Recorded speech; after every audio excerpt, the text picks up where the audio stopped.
Hello student, आज हम class 9 science की वर्कशीट 43 को डिस्कस करेंगे। हमारा साइंस में चैप्टर चल रहा है बल तथा गति के नियम, और आज इस वर्कशीट में हम इस चैप्टर को दोहराएंगे, उसकी पुनरावृत्ति करेंगे। तो आइए शुरू करते हैं। सबसे पहले हम बल के बारे में देखेंगे, फिर गति के नियम को डिस्कस करेंगे। बल क्या है? बल किसी भी कार्य को करने में हमारी मदद करता है। किसी भी काम को हम करते हैं या किसी वस्तु को खींचते हैं, धकेलते हैं, हटाते हैं, तो इन सारे कामों में बल हम लगाते हैं। जैसे कि दरवाजे को खोलते हैं, खींचते हैं या धकेलते हैं, बंद करते हैं, अलमारी खोलते हैं, दराज खोलते हैं, है ना, किसी चीज़ को उठाते हैं, तो सब सारे कार्यों में हम बल लगाते हैं। और बल का प्रभाव क्या होता है? बल के प्रभाव से कोई भी रुकी हुई वस्तु जो है वो गतिशील हो जाती है। इसी तरीके से कोई चलती हुई वस्तु रुक जाती है। जैसे गाड़ी में ब्रेक लगाते हैं तो क्या होता है, गाड़ी ब्रेक लगाने के बाद रुक जाती है। इसी तरह से कोई भी वस्तु की दिशा भी बदल जाती है। जैसे कि साइकिल के हैंडल को हम घुमाते हैं तो उसकी डायरेक्शन बदल जाती है, कार की स्टीयरिंग को घुमाते हैं तो उसकी दिशा बदल जाती है कार की। उसी तरह से किसी भी वस्तु के शेप, साइज में, आकार में भी अंतर हो जाता है। हथौड़ा मारते हैं, पत्थर या ईंट कई टुकड़ों में टूट जाता है, यानी उनकी शेप बदल गई, साइज बदल गई। तो ये सारे बल के प्रभाव हैं। अब है बल दो तरह के होते हैं। बल एक तो असंतुलित बल और दूसरा संतुलित बल और असंतुलित बल। तो संतुलित बल में क्या होता है? बल संतुलित तब होते हैं जब कि वे एक दूसरे को निष्प्रभावी कर देते हैं। यानी हमने पहले पढ़ा कि बल जो है वो जोड़े में लगते हैं ना, तो जितना बल एक तरफ से लग रहा है उसके अपोजिट डायरेक्शन से उतना ही बल लगेगा। अगर तो उनका नेट बल जो है, परिणामी बल, वो शून्य हो जाएगा। जितना इधर से लगा इतना ही इधर से लगा, तो क्या होगा? नेट बल शून्य हो जाएगा और वस्तु की स्थिति में कोई परिवर्तन नहीं होगा। जैसे कि रस्साकस्सी खेलते हैं तो दो टीम होती हैं, रस्सी को बराबर बल से खींचती हैं अगर, तो क्या परिणामी बल शून्य होगा और दोनों टीम अपने स्थान पर रहेंगी, उनके जगह में कोई परिवर्तन नहीं होगा। लेकिन असंतुलित बल में क्या होता है कि एक दूसरे का निष्प्रभाव नहीं कर पाते। वो एक तरफ का बल ज़्यादा होता है, जैसे इधर है तो इधर का बल ज़्यादा हो गया, इधर का बल कम हुआ, तो परिणामी बल शून्य से अधिक हो गया और वस्तु की स्थिति बदल गई, है ना। जिधर बल ज़्यादा हो गया वस्तु उधर की तरफ खिसक जाती है। तो इस तरह से असंतुलित बल का काम क्या होता है? किसी भी स्थिर वस्तु को गतिशील कर देती है। यानी संतुलित बल लगेगा तो कोई भी चेंज नहीं होगा, लेकिन असंतुलित बल लगेगा तो स्थिर वस्तु गतिशील हो जाएगी, गतिशील वस्तु रुक जाएगी, या फिर गतिशील वस्तु है तो उसका वेग कम या ज़्यादा हो जाएगा और किसी भी वस्तु के आकृति और आकार में परिवर्तन भी हो जाएगा। तो ये अब बल का मात्रक दिया हुआ है। बल का मात्रक क्या होता है? किलोग्राम मीटर प्रति सेकंड स्क्वायर, या इसको न्यूटन भी कहते हैं। इसको आप याद रखिए। और यहाँ पर न्यूटन के बारे में बताया गया है कि 1 न्यूटन क्या है। जब कोई बल 1 किलोग्राम द्रव्यमान वाली किसी वस्तु में 1 मीटर प्रति सेकंड स्क्वायर का त्वरण उत्पन्न करता है तो उसको 1 न्यूटन कहते हैं।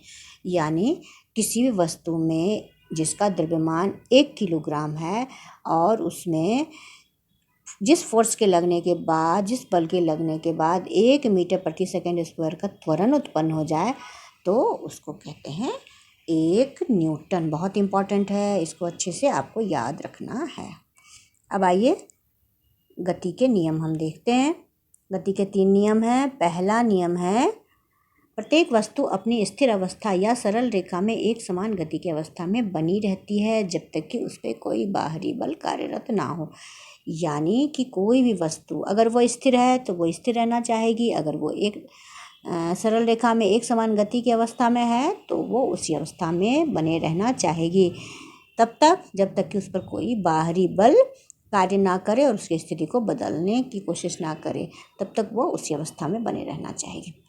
इससे 2 टर्म प्राप्त हुए, एक तो जड़त्व, एक द्रव्यमान। अब जड़त्व क्या है? जड़त्व किसी भी वस्तु का वह गुण है जिसके कारण वो अपनी अवस्था में किसी भी तरह के परिवर्तन का विरोध करती है। वो नहीं चाहती कि मेरी स्थिति चेंज हो। वो चाहती है कि अगर मैं स्थिर हूँ तो मैं स्थिर ही रहूँ, मुझे अपनी स्थिति चेंज नहीं करनी।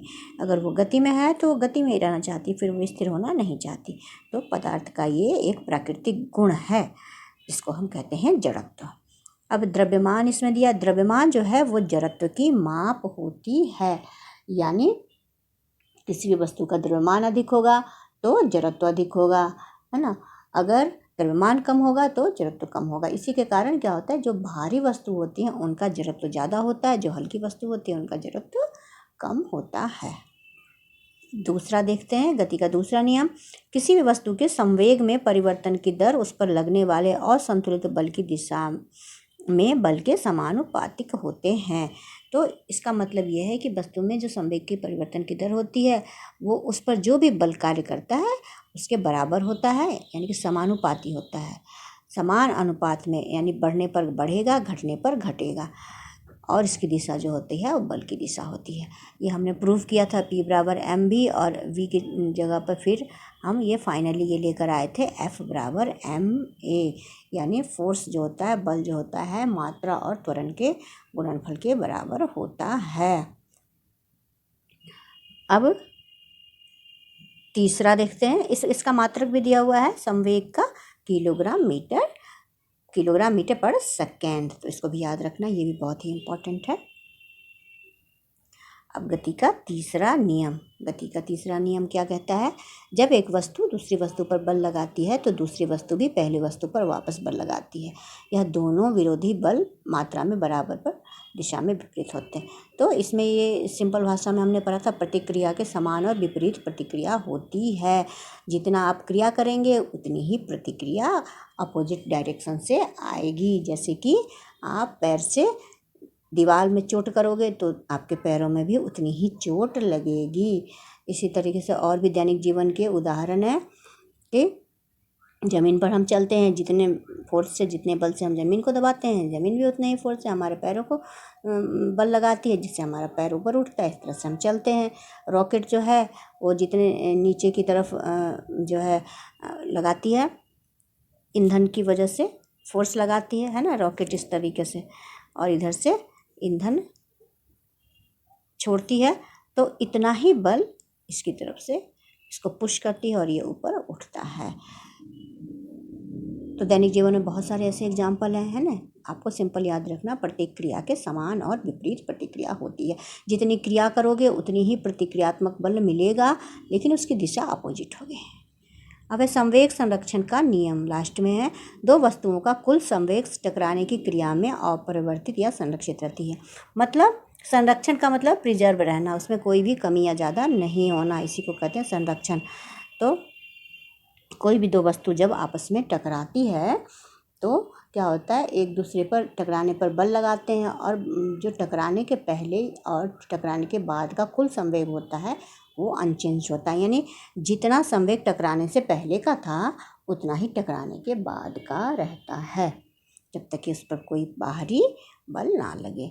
और इसमें हमने MAUA जो यहाँ लिखा है प्लस MBUB बराबर MAVA प्लस MVVB, ये हमने प्रूव भी किया था।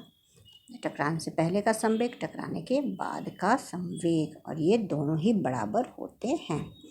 अब इसके क्वेश्चन आंसर देखते हैं हम। क्वेश्चन आंसर क्या कहता है, पहला क्वेश्चन है, एक इकाई बल या 1 न्यूटन के बल को परिभाषित कीजिए। तो 1 न्यूटन का बल अभी हमने यहाँ से पढ़ा, आपकी वर्कशीट में दिया हुआ है, आपको ये पूरा ही लिखना है। ये हो गया क्वेश्चन 1 का आंसर। अब क्वेश्चन 2 है, संवेग एवं बल के एसआई मात्रक लिखिए। तो संवेग का एसआई मात्रक क्या है, किलोग्राम मीटर प्रति सेकंड, सब कुछ लिखा हो यहीं पे लिखें। संवेग का लिखा है किलोग्राम मीटर प्रति सेकेंड, और इसका क्या है, बल का क्या है, बल का न्यूटन, ये भी ऊपर लिखा हुआ है। तीसरा है, गति के तीनों नियम लिखिए। तो गति के, ये आपका पहला नियम, ये आपका दूसरा नियम, और ये आपका तीसरा नियम, ये तीनों नियम आपको अपनी कॉपी में लिख लेना है। क्वेश्चन नंबर 4 है, गति के दूसरे नियम के कोई 2 अनुप्रयोग लिखिए। मतलब दैनिक जीवन में गति के दूसरे नियम का जो हम उदाहरण देखते हैं उसको हम लिख देंगे।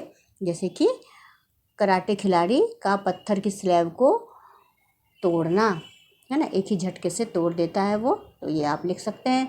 दूसरा है, क्रिकेट खिलाड़ी का गेंद लपकते समय हाथों को पीछे ले जाना, ये भी हम दैनिक जीवन में देखते हैं एक और है, ऊंची कूद में खिलाड़ी का बालू या कुशन पर कूदना। तो कोई दो आप लिख देंगे। अब क्वेश्चन नंबर 5 है, जड़त्व को परिभाषित कीजिए, यानी जड़त्व किसे कहते हैं। तो इसका भी आंसर आपको यहीं दिया हुआ है क्वेश्चन नंबर 5 का।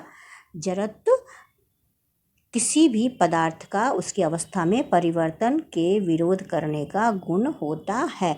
यानी कोई भी पदार्थ जिस स्टेट में है, जिस अवस्था में, उसी अवस्था में रहना चाहती है, वो अपनी अवस्था में परिवर्तन करना नहीं चाहती। इसी को जड़त्व कहते हैं।